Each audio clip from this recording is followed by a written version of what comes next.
Mamatova Muslima, Bo'g'on mahallasida yashayman. Ishsizligim tufayli o'tgan yili yoshlar daftariga olinganman. 3 nafar voyaga yetmagan farzandim bor. Ular tarbiyasi bilan shug'ullanganim sababli ishga bora olmayapman. Go mashinasini so'rab iltimos qilgandim.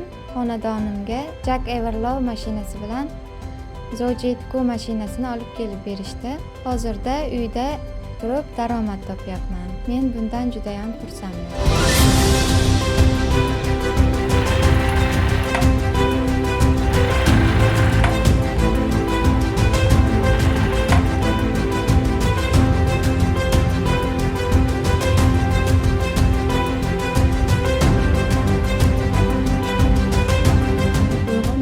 Yashovchi Mirzarahima Manzura. Men oldin tikuvchilik korxonasida ishlar edim, lekin voyaga yetmagan 3 nafar farzandim borligi uchun ishga bora olmay qoldim. Mahalla hokim yordamchisi xotin-qizlar faoli taklifi bilan menga Jack rusumli Everlov mashinasi hamda Zoji nomli tikuv mashinasi olib kelib berishdi. Men hozir ham uyda bolalar tarbiyasi bilan shug'ullanib, hamda o'zim sevgan kasb bilan shug'ullanyapman.